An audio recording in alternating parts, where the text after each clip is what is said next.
ser un perfume a los pies del Señor.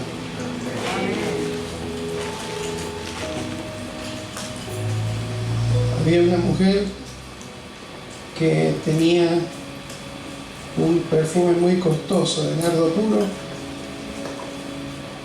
en un recipiente también muy elegante. Sin embargo, es probable que lo tenía preparado para su como parte de su herencia, ¿sí? Como parte de aquello que le aseguraría el futuro, porque era algo muy poco común, ese tipo de perfume. Pero sin embargo ella fue y lo rompió y lavó los pies de Jesús con ese perfume, ¿sí?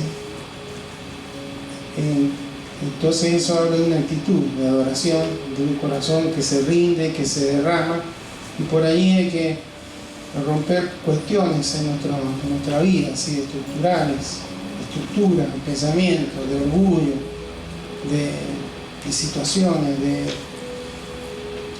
de argumentaciones, para que realmente esa adoración que salga sea un perfume a los pies del Señor.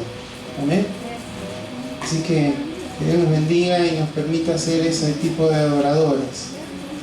Fue tanto el impacto que Jesús tuvo que dijo, aunque alguno habló mal de ella, de esto que ha hecho se va a hablar siempre, ¿no? Entonces, que Dios nos ayude para que podamos ser ese tipo de adoradores que le adoran en espíritu y en verdad. Amén. Antes de compartir la cena del Señor, vamos a meditar en la palabra, y le invito a que abra su Biblia en el libro de Nehemías. Vamos a leer algunos versículos, o el capítulo 1, vamos a leer del libro de Nehemías. Nehemías, capítulo 1, versículo 1 en adelante.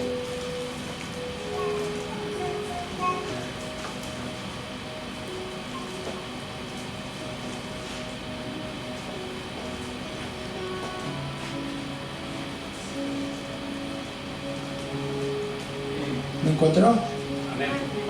Entonces vamos a dar lectura en el nombre de Jesús. Y dice así: palabras de Nehemías, hijo de Acalías. Aconteció en el mes de Quisleu, en el año 20, estando yo en Susa, capital del reino, que vino a mí Hanani, uno de mis hermanos, con algunos varones de Judá, y les pregunté por los judíos que habían escapado, que habían quedado de la cautividad, y por Jerusalén. Y me dijeron: el remanente, los que quedaron de la cautividad allí en la provincia, están en gran mal y afrenta, y el muro de Jerusalén derribado y sus puertas quemadas a fuego. Cuando oí estas palabras me senté y lloré e hice duelo por algunos días, y ayuné y oré delante del Dios de los cielos. Y dije: te ruego, oh Jehová, Dios de los cielos, fuerte, grande y temible, que guarda el pacto y la misericordia a los que le aman y guardan sus mandamientos. Esté ahora atento tu oído y abierto tus ojos para oír la oración de tu siervo, que hago ahora delante de ti día y noche, por los hijos de Israel, tus siervos, y confieso los pecados de los hijos de Israel que hemos cometido contra ti.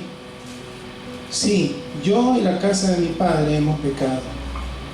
En extremo nos hemos corrompido contra ti y no hemos guardado los mandamientos, estatutos y preceptos que diste a Moisés, tu siervo.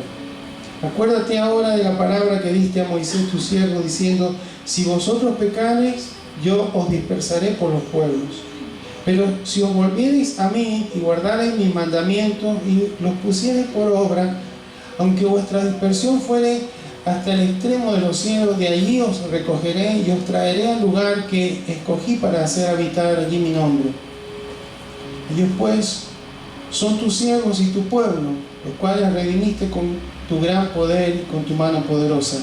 Te ruego, oh Jehová, esté ahora atento tu oído a la oración de tu siervo y a la oración de tu siervo, quienes desean reverenciar tu nombre, Concede ahora buen éxito a tu siervo y dale gracia delante de aquel varón, porque yo servía de copero al rey. Amén. Te invito a que oremos. Señor, gracias te damos en este día porque hemos tenido la bendición de llegar hasta este lugar, Señor, donde estamos congregados en asamblea, Señor, en tu nombre, Señor. Gracias por esta bendición.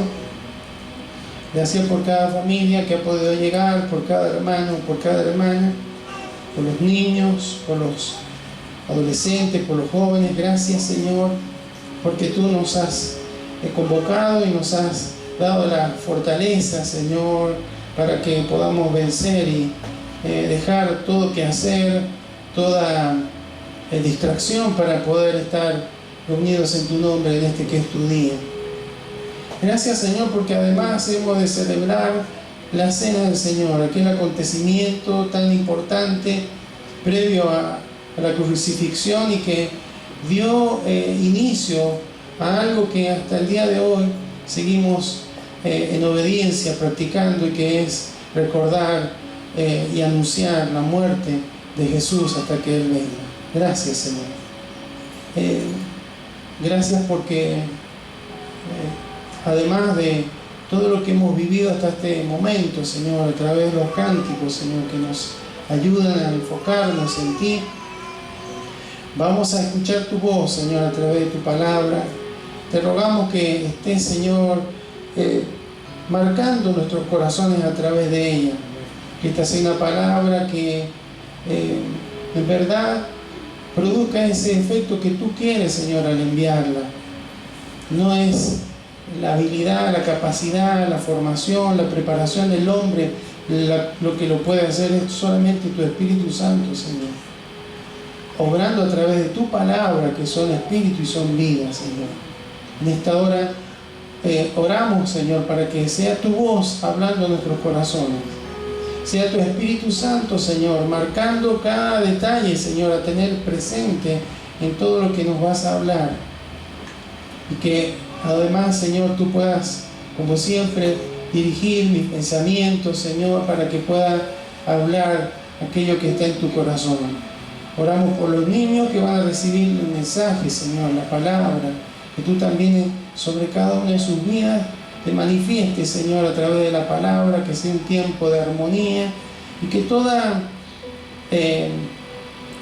intranquilidad o todo aquello que pueda alterar, Señor, el corazón de cada uno de ellos, Señor, a pesar de que son tan pequeños, Señor, muchas veces situaciones o las mismas opresiones, Señor, que se viven, suelen agitar sus espíritus, Señor, sus corazones, pero clamamos, Señor, para que tú seas colocando tu paz y sea en cada una de esas aulas, Señor, tu presencia reinando y hablando a sus corazones, Señor.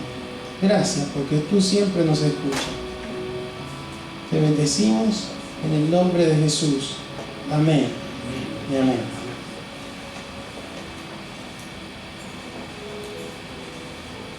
Dice la Biblia que previo a todo esto que ocurrió, la Biblia nos enseña que la nación de Judá, el reino del sur, fue cautivado, vencido, y la ciudad de Jerusalén destruida y todo Judá por los babilonios, por el ejército de Nabucodonosor. Esto sucedió en el 586 a.C. Es posible sacar todas esas cuentas porque las fechas están puestas en la palabra del Señor. Nehemías significa consuelo de Jehová, y dice ahí que era hijo de Acalías. Acalías, su padre, nació en cautividad también, y su nombre significa confusión de Jehová, ¿sí? Porque claro, él nació en una etapa donde había una confusión, un dolor nacional, un quebranto que había partido de la desobediencia, de sus corazones apartados de la obediencia a Dios. Hacía que había desolación, angustia en el corazón, y Dios levanta a este varón Nehemías como alguien que podía hacer un consuelo, traer una cierta aliento en medio de esta situación. Cuando leemos, hay que leer varios capítulos, ¿sí?, del libro anterior de Esdras, de Nehemías y de algunos de los últimos libros del Antiguo Testamento, el profeta Ageo, el profeta Zacarías, para tener el contexto de todo esto, ¿no? Recordemos que el Antiguo Testamento no está ordenado cronológicamente, ¿sí?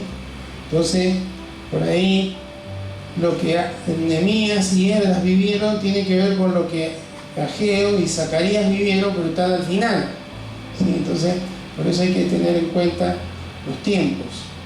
Lo cierto, hermanos, es que luego de que fueron llevados cautivos en el 586 a.C., digo esta fecha porque después se pueden sacar cuentas a partir de ahí, fueron 3 grupos. En Jerusalén quedó un remanente, la gente más grande, aquellos que tenían limitaciones, quedaron ahí, los más capacitados, los más jóvenes, fueron llevados cautivos, o sea, la mayor cantidad de la población.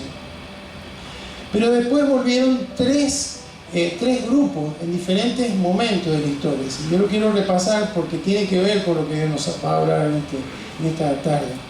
El primer grupo regresó 48 años después, porque después de Nabucodonosor vinieron otros reyes, pero el imperio babilónico cayó en manos del imperio persa, y el rey Ciro firmó un edicto 48 años después de haber sido llevado cautivo el pueblo, para permitirle a los judíos volver a su tierra. 48 años después. Un año más tarde, liderados por Zorobabel, volvió un grupo de aproximadamente 50.000.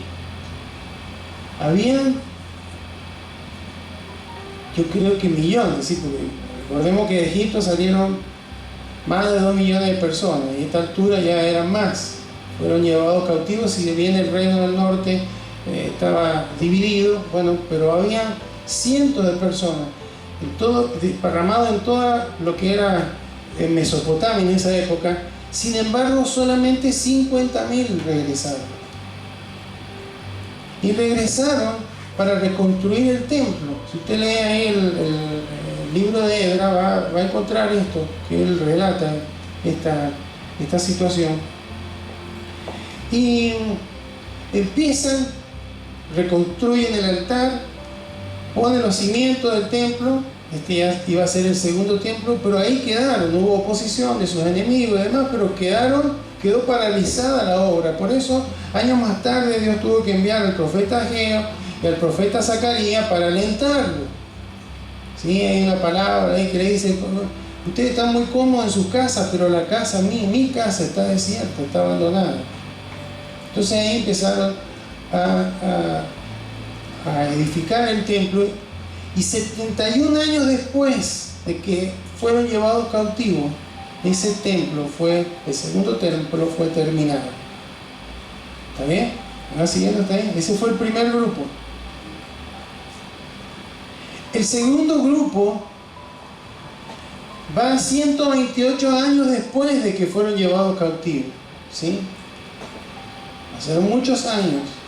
Ahí es donde ya está reinando Artajerjes, que es el mismo rey contemporáneo de Nehemías, al que Nehemías servía. Y Esdras, junto con un grupo de personas, ¿sí? Algunos cantores, algunos levitas, algunos sacerdotes, algunos porteros y demás, volvieron ahí. ¿Por qué? Porque ya estaba el templo, pero la adoración no se había reiniciado, había un desorden. Entonces necesitaba Dios que fuera puesto en orden todo el sistema de adoración ahí en el templo. Y para eso va Esdras, que era un escriba, pero también un sacerdote de Dios, 128 años después.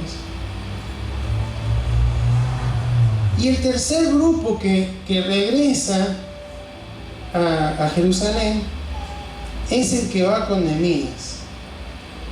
Y esto sucede 141 años después. O sea, pasó más de un siglo. Porque ya estaba el templo edificado, pero según el informe que le dieron a Nehemías, el pueblo estaba en gran mal y afrenta. ¿Por qué? Porque al tener una ciudad sin muro, todo lo que ganaban, lo que cosechaban, lo que administraban, venían los ejércitos de afuera y se lo robaban porque no tenían protección.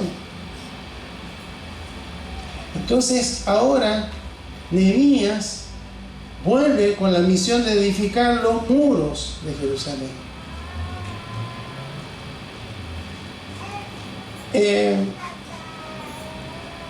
Es decir que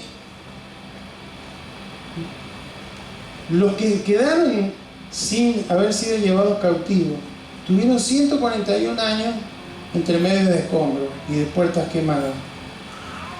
Y pasaron 92 años desde que el primer grupo, permitido por el rey Ciro, volvió a Jerusalén. Muchos años, hermano, de gente, 92 años de gente que tenía, finalmente tuvo un templo, pero que vivió en afrenta mucho tiempo porque tenía los muros que representaban protección, los tenía destruidos, y las puertas que indicaban la posibilidad de acceder o no estaban quemadas. Así que lo que ellos trabajaban en el día, tal vez en la noche venían los enemigos y se lo llevaban. Vivieron muchos años así. Entonces, por eso cuando Nehemías está hablándonos en los primeros versículos, cuando escuchó, él era el copero del rey. El copero era el que probaba los alimentos y la bebida antes que el rey comiera y bebiera.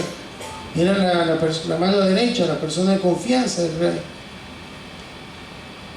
Él estaba en una posición de lujo, podríamos decir. Comía lo mejor, tomaba de lo mejor, no tenía ningún problema económico. Sin embargo, cuando él pregunta a aquellos que regresaron de Judá y le dicen que están en gran mal y afrenta, y el muro de Jerusalén derribado y sus puertas quemadas a fuego, dice que él sintió un gran pesar, un gran dolor, se afligió. Pero lo que primero hace, hermano, yo le voy a ir nombrando unas palabras claves, ¿sí? para que vayamos teniendo presente. Dice el versículo 4: cuando oí estas palabras me senté y lloré, e hice duelo por algunos días, y ayuné y oré delante del Dios de los cielos. Es decir, reconoció, hermano, que había un problema. Reconoció que había un problema. Y por eso la aflicción que él tenía en su corazón. Pero además de eso, ¿qué hizo después de reconocer el problema? Fue al rey a pedirle algo, fue a establecer un plan para levantar una rebelión ahí, que pudieran volver y pudieran...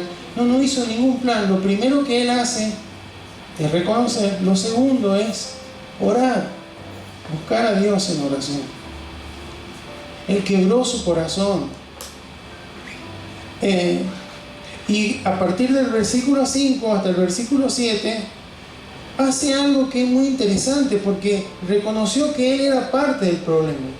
Recordemos que su papá nació en cautividad, o sea, podríamos decir que ni el padre de él tuvo nada que ver con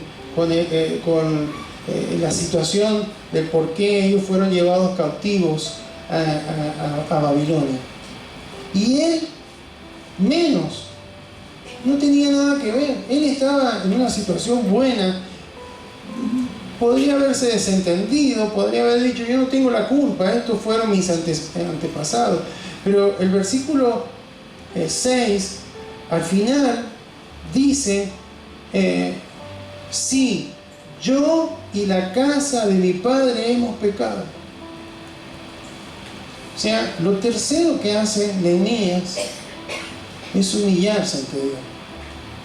Es reconocer que él también era parte del problema.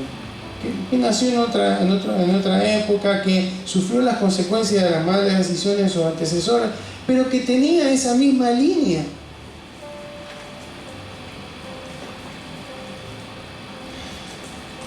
Qué interesante, ¿no? Porque no culpó a sus padres o a sus abuelos, más que nada, a sus antepasados, a todos aquellos que hicieron las cosas mal y por lo tanto vino un juicio de Dios sobre ellos, sino que él se humilla y reconoce su responsabilidad. Reconoce a Dios, dice ahí el versículo 5, mire cómo las expresiones de adoración: Dios de los cielos, fuerte, grande y temible, que guarda el pacto y la misericordia de Gesed. Hace poco hablamos de esto, ¿no? Ese es un pacto de amor que Dios tenía a los que le aman y guardan sus mandamientos, pero siempre condicionado por la actitud de poder disfrutar de esa gracia de Dios. Es en función de la respuesta del pueblo, ¿sí? Siempre fue así, de Génesis hasta el Apocalipsis. Pero dice que él se humilló. La palabra de Dios nos muestra que él se humilló, que él reconoció el pecado, que él reconoció que nos hemos corrompido contra ti, dice el versículo 7. No hemos guardado los mandamientos, estatutos y preceptos que diste a Moisés tu siervo. Pero en el versículo 8, él empieza a hablar de las promesas. Separe las promesas de Dios. Acuérdate, Señor. Vos no dijiste que, fíjense que como conocía él el antiguo, o sea, el Pentateuco, él decía, vos le dijiste a Moisés, si pecamos, nos vamos a dispersar, vamos a ser dispersados. Pero si nos volvemos de donde quiera que estuviéramos dispersados, nos vas a traer a la tierra que nos prometiste, porque era un Dios de pacto. Entonces él apeló a las promesas de Dios. Entonces primero reconoció, segundo oró, tercero se humilló, se apeló a las promesas de Dios, y ahí al final le pide permiso para ir a Jerusalén a hablar con el rey Artajerjes. Y vamos a ver una quinta actitud de Nehemías que es interesante para evaluar. Nehemías capítulo 2, versículo 1. Miren lo que dice ahí. Sucedió en el mes de Nisán, en el año 20 del rey Artajerjes, que estando ya el vino delante de él, tomé el vino y lo serví al rey. Y como yo no había estado antes triste en su presencia, me dijo el rey, ¿por qué está triste tu rostro? Pues no estás enfermo. No es esto sino quebranto de corazón. Entonces temí en gran manera. Hermano, él era un esclavo, era el copero del rey, la mano derecha, el hombre de confianza, pero en esa época, por una actitud como esta, el rey lo podía mandar a ejecutar. No me sirve más, que hay un montón que quieren estar en este lugar. Por eso él dice, temí en gran manera, pero como ya había orado a Dios, dice que él respondió, y dije al rey, para siempre vive el rey, ¿cómo no estará triste mi rostro cuando la ciudad, casa de los sepulcros de mis padres, está desierta y sus puertas consumidas por fuego? Y escuchen el milagro que Dios hace. Me dijo el rey, ¿qué cosa pides? ¿Qué hubiéramos pedido nosotros? Bueno, ¿qué hace? Oré al Dios de los cielos, le dice, y le dije al rey, Señor, guíame para pedir lo correcto. Él ya le había pedido en el versículo 11 del capítulo 1 que le concediera buen éxito. Entonces, y dije al rey, si le place al rey y tu siervo ha hallado gracia delante de ti, envíame a Judá, a la ciudad de los sepulcros de mis padres, y la reedificaré. Entonces el rey me dijo, y la reina estaba sentada junto a él, como diciendo, no le pegó ningún codazo, no le hizo cara fea, ni nada, ¿no? ¿Cuánto durará tu viaje y cuándo volverás? Y agradó al rey enviarme después que yo le señalé el tiempo. Además dije al rey, si le place al rey, que se me den cartas para los gobernadores al otro lado del río, para que me franqueen el paso hasta que llegue a Judá. Así que, hermano, la quinta cualidad o actitud que vemos en este varón es la valentía para enfrentar una situación de la que él podría haber dicho, yo no tengo nada que ver o no me corresponde a mí. Sin embargo, hermanos, él con una actitud de valentía, fortalecido por haber estado buscando a Dios en oración, él pudo ir al rey, y a pesar del peligro de la situación, hubo un milagro. Dios tocó el corazón de ese rey y le permitió volver con carta, con permiso, para que nadie lo molestara. Entonces, ahora vamos a meditar en nuestra vida. ¿Qué tiene que ver esta historia con lo que puede pasar en nuestros corazones, en nuestra vida, en nuestro hogar, en nuestra familia, en nuestra salud, en nuestra economía, etc.? Lo primero, hermanos, es que debemos cuidar los muros y las puertas en lo espiritual.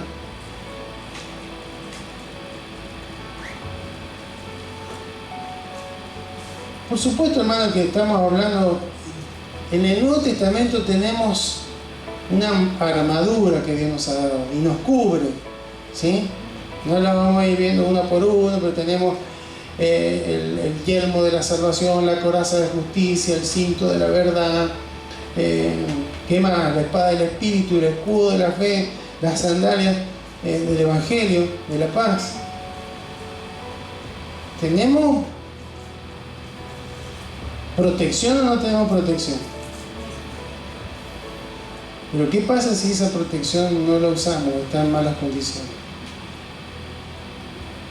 En el contexto de Efesios, capítulo 6, nos dice que tenemos una lucha contra enemigos. Ahora no son los enemigos de alrededor de Jerusalén, que venían y robaban el grano, o los animales, o los hijos.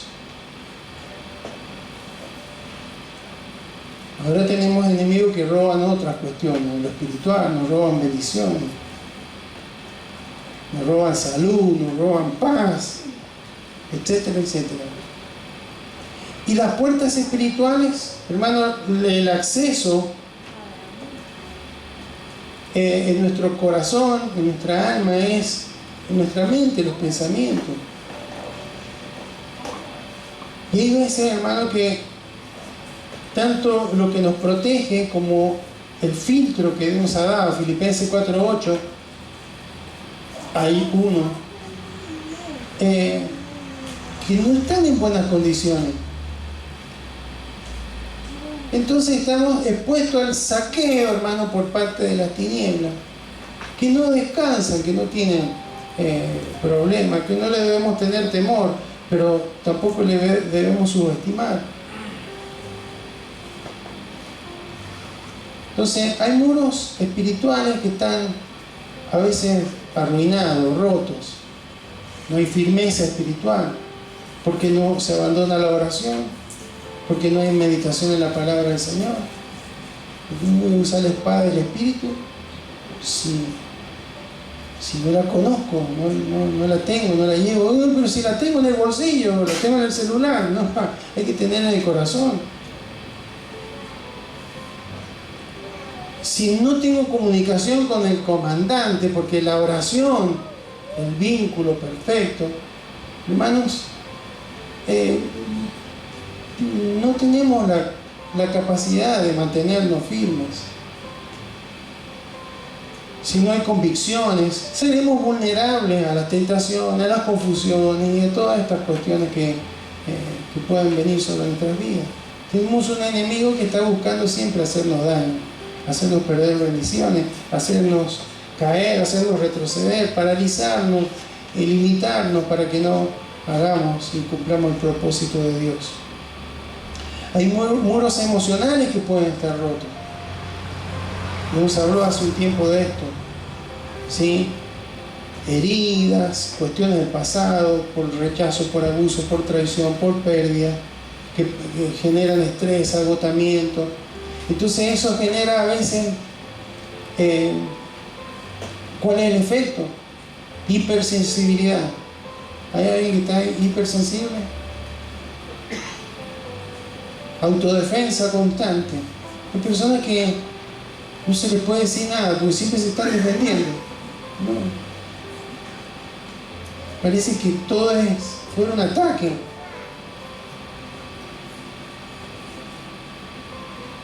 Eso habla de que hay algunos escombros ahí en el corazón que tienen que ser restaurados. Miedo, inseguridad, baja autoestima, etc. Hay muros familiares caídos, crisis a veces en los matrimonios, en las familias, comunicaciones que se han roto, autoridades que no funcionan, hijos sin guía espiritual. Entonces hay hogares que están expuestos y son fácilmente vulnerables a los ataques del enemigo. No tiene autoridad sobre nuestras vidas, pero se la damos, hermano, cuando no hacemos las cosas bien. Dios los puso a Israel como un modelo para que todos los pueblos vean que ellos tienen un Dios verdadero y poderoso al cual adoran y sirven y obedecen, pero no le servían, no le obedecían. Y eso lo llevó a caer en cautividad.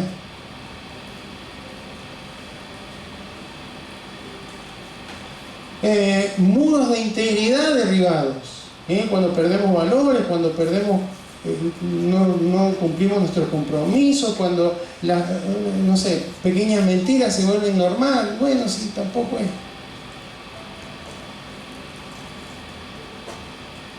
Relaciones tóxicas, falta de integridad en el trabajo, adicciones ocultas, malos hábitos ocultos.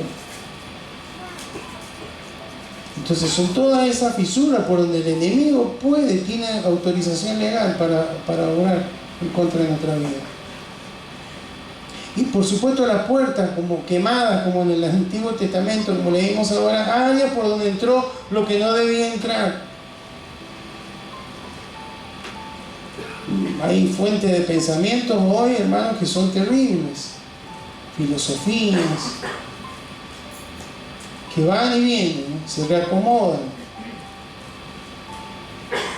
que son contrarios, por supuesto, al Evangelio, influencias de las redes sociales, amistades que nos influencian mal,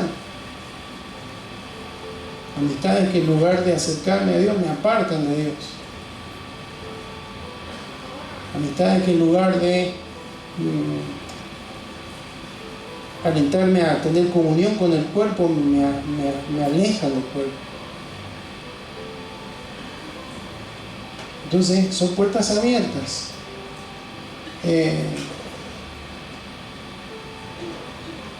Así que debemos tener cuidado, hermano, en nuestra vida espiritual. Esta es una palabra en la cual hemos resaltado reconocer, ¿qué más?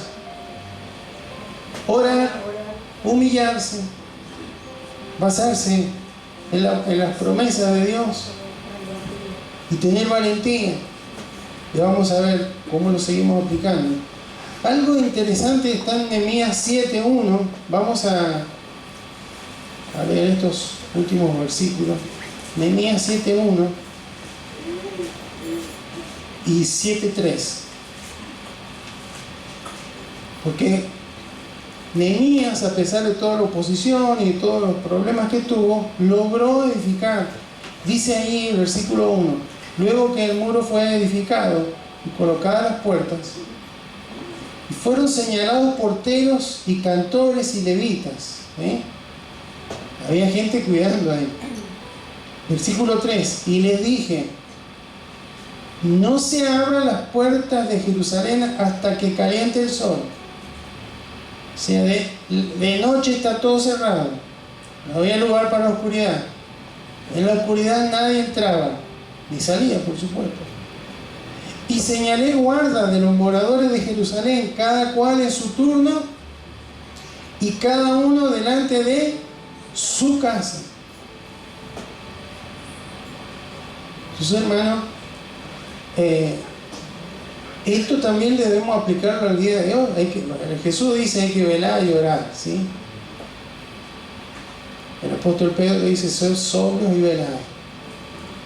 ¿Amén? Entonces, esto es lo que la palabra nos dice, pero interesante, hermano, para los papás, cada uno delante de su casa. ¿Cómo están los muros? ¿Cómo está la protección espiritual? ¿Cómo está nuestra oración? ¿Cómo está la palabra? ¿Cómo está la armonía? ¿Cómo está la autoridad? ¿Cómo está la corrección? ¿Cómo está la disciplina? Porque si bien en todas épocas los papás han necesitado la dirección, la sabiduría, el discernimiento de Dios, en esta época es peor.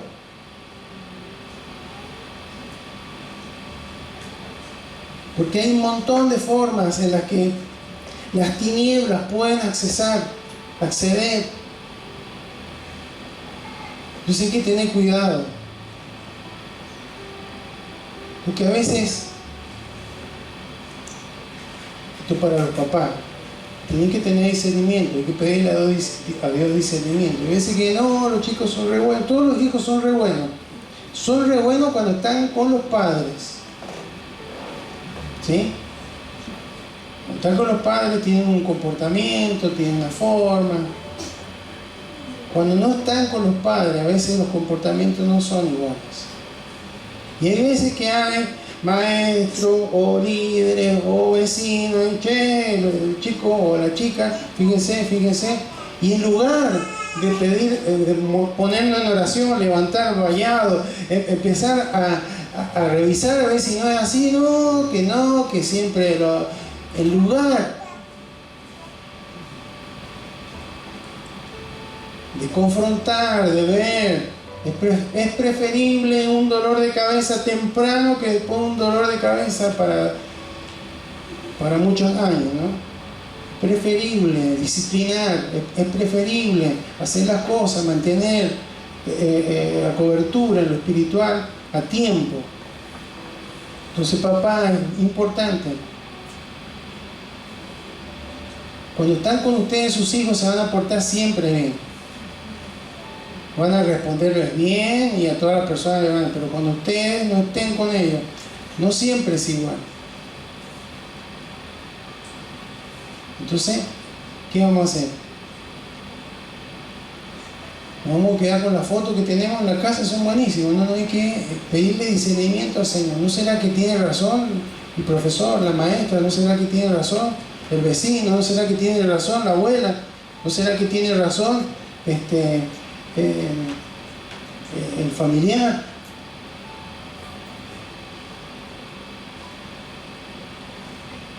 Amén. Tened cuidado.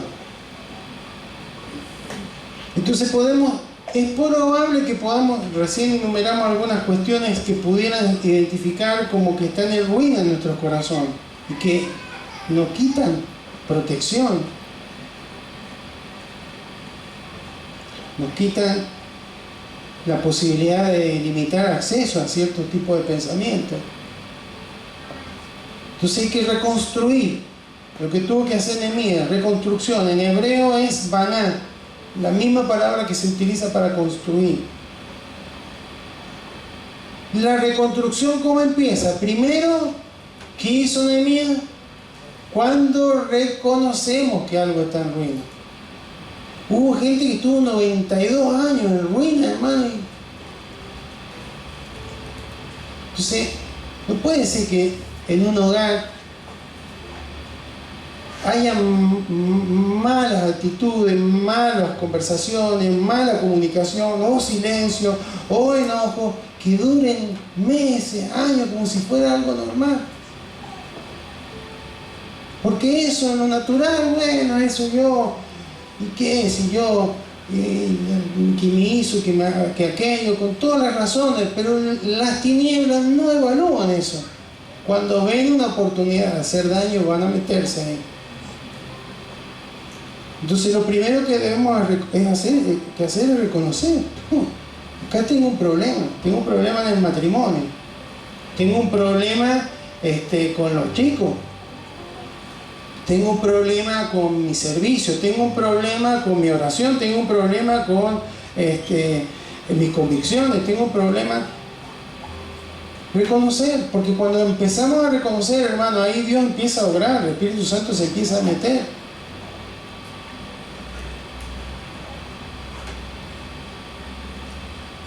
Entonces, cuando hay algo que no está en condición en nuestro corazón, hermano, tenemos que reconocerlo, no hacer la vista gorda. Segundo, ¿qué hizo Nehemías? Orar. O sea, la reconstrucción empieza de rodillas, no empieza con planes, bueno, ahora sí, vamos a salir de esta situación, vamos a salir, nos vamos a tomar un fin de en familia, lo felicito, está todo bien, ¿no? Pero con eso vamos a reconstruir todo, se va a terminar, cuando vuelvan, hermano, va a seguir todo igual, porque no se trata de las capacidades, no se trata de lo que hagamos, se trata de la posibilidad de ir a Dios y pedirle dirección, pedirle de rodillas y clamor como intenso. Dice ahí, lloré, me senté y lloré, hice duelo por algunos días. ¿Cuánto oramos por nuestra vida espiritual? O cuando hay algunas cosas que no están medio arruinadas. ¿Cuánto tiempo le dedicamos? Cada vez que se lo tomó en serio, fue persistente, oré de noche y de día, fue específico, fue profundo, él confesó. Entonces, toda restauración en una vida, en un matrimonio, en una familia, en todo ámbito, en lo espiritual, empieza de rodillas delante del Señor. Amén. Antes de levantar los muros hay que doblar las rodillas. Antes de edificar porque si no vamos a tener los materiales, no vamos a tener la dirección del arquitecto, el perito, de la piedra angular. Amén. Que nos hace que todo lo que edifiquemos salga correcto. Tercero, ¿qué fue lo que hizo Nehemías? Se humilló. No buscó, fíjese que desde Adán y Eva en adelante siempre se busca el culpable. La mujer, la serpiente, ¿sí? Y así una cadena. No, es mi señora. O es mi marido. No, son mis hijos. Es mi jefe. Es mi líder. Es siempre. No, acá, aunque él parece que no tenía nada que ver, él se humilló. Y la reconstrucción, hermano, en cualquier vida, siempre empieza o marcha al ritmo de nuestra humildad. Si queremos que nuestra vida espiritual sea restablecida, tenemos que arrepentirnos y confesar lo que estamos haciendo mal, lo que no estamos haciendo. Amén. Si tiene que haber una restauración en un matrimonio, sin humildad no va a funcionar.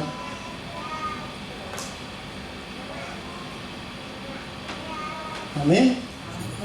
Entonces la reconstrucción requiere un corazón que se humille, un corazón humilde, al cual no despreciará el Señor,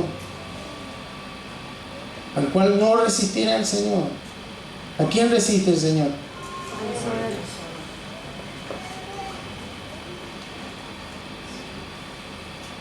Cuarto, la reconstrucción se afirma en las promesas del Señor. ¿Cuántas promesas hay? Muchas más que mandamientos, ¿sí? El que comenzó la buena obra la terminará. Amén. Todo lo puedo en Cristo que me fortalece. Amén. ¿Qué otra más? ¿Se acuerda alguna? Que me pueda decir una promesa, una Jehová es mi pastor, nada me faltará. ¿Por qué, hermano? No es repetir como si fuera alguna filosofía o religión, como un mantra, una oración, tanto repetir. No, esto es con fe, ¿no? Porque la reconstrucción, hermano, Se sostiene en lo que Dios ha dicho, no en lo que yo siento. Amén. Porque acá él se sentía, Nehemías hizo duelo, se afligió, pero él no se movió en función de lo que él sentía. Hasta el rey se dio cuenta, algo le pasa a este muchacho, siempre está feliz, siempre tiene una cara, estaba demacrado, había ayunado, imagínense cómo estaba, ojeroso. ¿Qué te pasa? Hay algo ahí en tu corazón. Esto es quebrarte el corazón. ¿Qué pasa? ¿Estaba enamorado? ¿Qué? Algo así de hasta aquel que no conocía a Dios. Sin embargo, hermanos, él en su oración oró de acuerdo a las promesas de Dios. Vos dijiste esto, Señor, yo lo creo. Amén. Y quinto, hay que ser valiente. ¿Para enfrentar a quién? Mi Señor es re bravo, o mi esposo es re bravo. No, para enfrentar a veces nuestro orgullo, hermanos. Para enfrentar el pretender que no pasa nada, ¿sí? Porque hubo toda una nación, hermano, que pasó años con todo destruido y que venían trabajando y venían y lo saqueaban. Años, de esa misma manera. Y a veces en lo espiritual nosotros vivimos así, años. Estamos en una reunión, recibimos un toque del Señor, qué sé yo, llegamos a la esquina y ahí ya perdimos. Porque discutimos, porque nos enojó, porque alguien pasó y nos salpicó con barro, no sé. Entonces, Dios, hermano, es experto en reconstruir vidas. Amén. Y ahora no está Nehemías, que decía Jehová consuela, pero sí tenemos el Consolador, el Espíritu Santo, quien nos va a guiar a toda verdad. La iglesia dice que es columna y baluarte. Baluarte es una fortificación de la verdad. Esos son los muros que nos van a permitir mantenernos alejados del engaño, del error. Y el Espíritu Santo es el que quiere trabajar, hermanos, en cada uno de nuestros corazones. Amén. Pero hay que accionar. Nehemías no es que se puso a llorar y se quebrantó y lloró, simplemente accionó en fe. Porque cuando alguien se dispone a que todo lo que está derrumbado sea reconstruido, el Señor empieza a abrir puertas y hay que estar preparado para cuando se abran las puertas. Cuando se abra el Señor, ¿qué debo hacer? ¿Cómo debo conducirme? Señor, mi esposa, después de 2 semanas me habló. ¿Le hablo o no le hablo? ¿Sí? No, ahora yo voy a estar 2 semanas sin hablarle, a ver si le va a gustar. Eso, hermano, es infantil. No, se abrió una puerta, vamos a hablar de lo que nunca hemos hablado, vamos a confrontar lo que nunca hemos confrontado, vamos a hablar como corresponde delante de Dios. Amén. Y que sea valiente. Porque hay que ceder muchas veces, hay que humillarse. Yo no dijo Nehemías, yo no tengo nada que ver, fue la otra generación, a mí no. No, yo también tengo que ver en todo esto. ¿Amén? Así que Dios nos da un corazón humilde, hermanos, ¿sí? Para que cuando pedimos, si no tenemos un corazón humilde, pedimos un corazón humilde, nos va a quebrantar. ¿Cómo va a agrandar nuestro corazón? Tiene que pasar el agrado. ¿Sí? Pero, hermanos, es tiempo de tener presente los muros, las puertas de lo espiritual en nuestra vida, en nuestro matrimonio, en nuestra familia, en nuestro hogar, sobre nuestros hijos. Reconocer cuando hay cosas que no están bien, orar, humillarse, confiar y apoyarse en las promesas del Señor y ser valiente. No, ¿qué te pasa, Nehemías? No pasa nada, estoy medio descompuesto del estómago. Hubiera seguido la muralla caída, pero fue valiente, con temor y todo. me pasa esto, Rey. Y Dios hizo el milagro. Cuando nos movemos, hermano, cuando accionamos, Dios hace milagro. Puede ser un Artajerjes, puede ser un Nabucodonosor, puede ser el Ciro, puede ser Belsasar, quien sea, pero puede Dios obrar un milagro en favor de nuestra vida. Amén. Invito a que cierre sus ojos, vamos a orar, Señor. Padre amado, en el nombre de Jesús, en esta tarde te damos gracias porque hemos podido meditar en esta historia, Señor, de la nación de Judá. Señor, cuán grande fue tu interés, que tocaste corazones, Señor, para que en diferentes periodos volvieran gente, Señor, para reconstruir, para volverlos al lugar donde tú habías hecho pacto con ellos, Señor. Pero ¿cómo les costó salir de eso? ¿Cómo les costó? Estaban en cautividad, estaban sin libertad, pero les costó aún volver a su tierra. Les costó comenzar el trabajo de reedificación. Tuviste que mandar profetas. Luego tuviste que mandar un sacerdote para ordenar todo esto.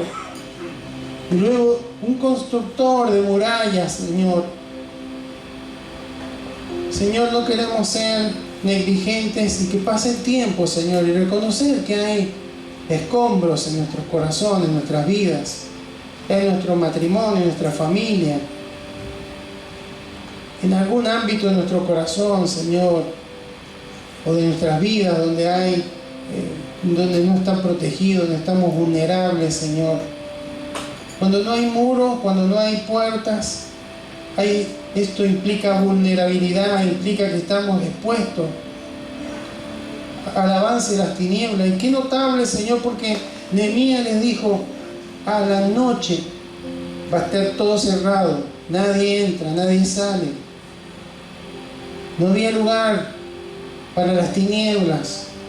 Señor, por eso en este tiempo tú nos hablas, nos traes esta palabra para recordarnos que no debemos malacostumbrarnos, Señor, a lo que no está bien, Señor, en el hogar. No debemos malacostumbrarnos a lo que no está bien en nuestra vida. Hay hábitos que se hacen normales, Señor, de no decir la verdad o no decir toda la verdad, de no buscarte en oración, de no tener una vida de entrega, de compromiso, de no tener una vida de meditación en tu palabra, Señor. Cuando no lo hacemos, Señor, ¿cómo vamos a...? La espada es pequeña y el escudo es pequeño porque la fe es por el oír la palabra, Señor. Entonces somos vulnerables. Los dardos de fuego del enemigo, que el enemigo lanza, van a dañarnos, van a hacer daño a nuestra vida, a nuestra economía, a nuestra salud, a nuestra familia, a nuestros hijos, a nuestro esposo, a nuestra esposa. Señor, pero no queremos habituarnos a esto, a permitir que perder bendiciones, a permitir que pase el tiempo y seguimos igual, no avanzamos en lo espiritual, Señor. Queremos tener la actitud de Nehemías, Señor. Primeramente, reconocer que algo no está correcto, Señor, que algo no está funcionando. Segundo, ir a ti en oración para pedirte los recursos, los medios, la sabiduría para confrontarlo. Y también la humildad, Señor, humillando delante de ti para reconocer que somos parte del problema, Señor. Porque mayormente tenemos la tendencia a creer que los demás son el problema. Los demás están errados. Los demás tienen fallas. Los demás se equivocan. Yo hago todas las cosas bien. Cuando tenemos esa actitud, Señor, si hay fisura en el matrimonio, no se van a arreglar. Si hay desacuerdo, no hay armonía en el hogar, no se van a corregir. Y si en nuestro corazón hay malos hábitos, pecados recurrentes de los cuales no nos arrepentimos, y por supuesto que no vamos a avanzar, no vamos a crecer, vamos a llegar a un techo, siempre.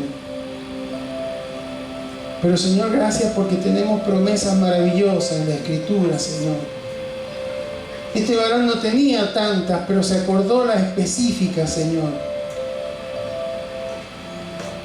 La que necesitaba clamar. Tú dijiste, Señor, tú dijiste, y nosotros tenemos ahora un montón, Señor. Tú dijiste que somos más que vencedores. Tú dijiste que todas las cosas nos ayudan a bien, Señor. Tú dijiste, bienaventurados los que lloran, porque ellos recibirán consolación. Señor, gracias, porque hay tantas promesas, Señor, tantas verdades tan poderosas en tu palabra. Queremos conocerla y orarla, Señor, para que en esa forma, Señor, ya no oremos nuestros sentimientos, ya no oremos nuestros razonamientos, Señor, sino que oremos, Señor, en tu voluntad, de acuerdo a tu palabra, Señor.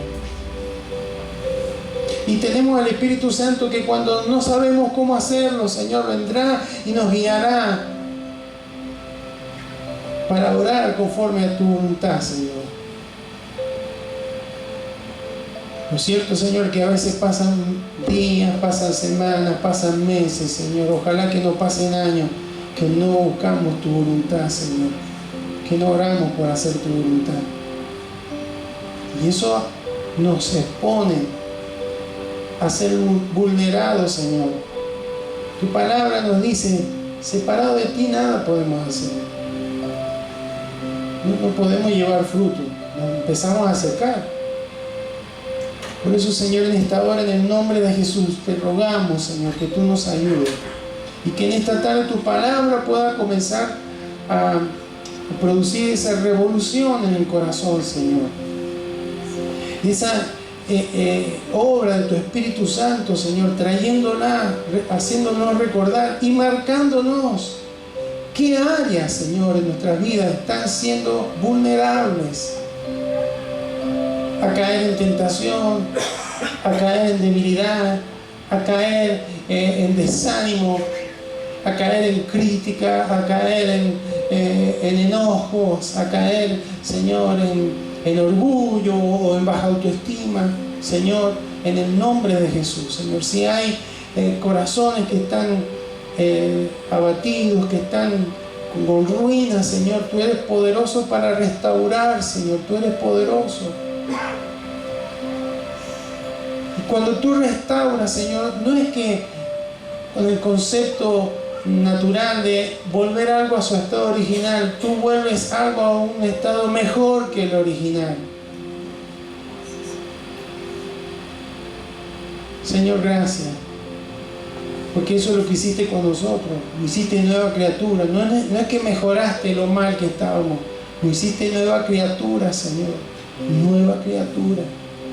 Ese es tu poder, Señor, y no queremos, Señor, despreciarlo. Tú nos invitas, Señor, para que podamos tener la actitud de Nehemías, de Señor, reconocer, acá hay problemas, no estamos bien, no estoy bien en mi corazón, no está bien las cosas de mi matrimonio, no están bien las cosas con mis hijos, no están bien las cosas en el trabajo, no estoy siendo honesto en mi forma de trabajar, no están bien las cosas en el colegio, en el estudio, no están las cosas bien con las personas con las que me rodeo, con las que me junto y paso tanto tiempo.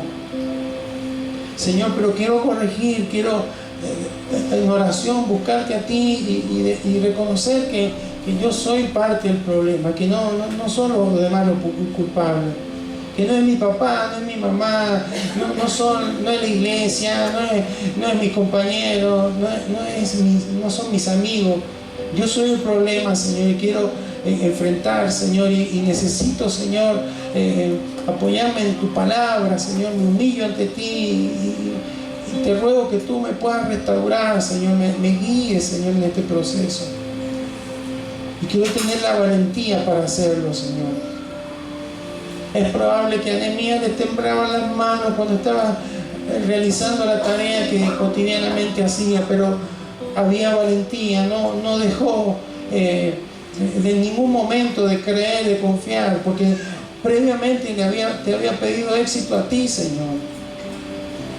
Señor, en esta hora queremos, Señor, llenarnos de esa valentía, Señor, para avanzar en todo aquello que es necesario, Señor, que sea reedificado en nuestro corazón.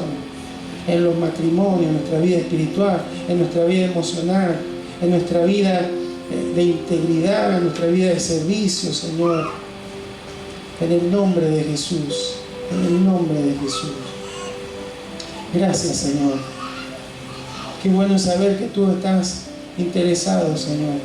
Que tú estabas ahí y que hubiera un montón de obstáculos, Señor, pero todos aquellos que te creyeron, Señor, aún cuando edificaban, Señor, trabajaban en una mano, Señor, tenían los utensilios de trabajo y en la otra mano tenían la espada, Señor, nunca dejaron de estar velando, Señor. Señor, te ruego por los hogares, por las familias, por los chicos, Señor, por sabiduría para los papás. No es la misma época en la que vivimos nosotros, no es la misma época. Ahora las formas de influencia son mucho más sofisticadas y no podemos pasar desapercibido todo esto. Y no hace falta que estemos en las redes, que estemos vigilando los celulares de nuestros hijos, Señor, pero sí necesitamos discernimiento, porque tu Espíritu Santo inmediatamente nos va a ayudar a identificar cuando hay cosas que no están correctas, Señor.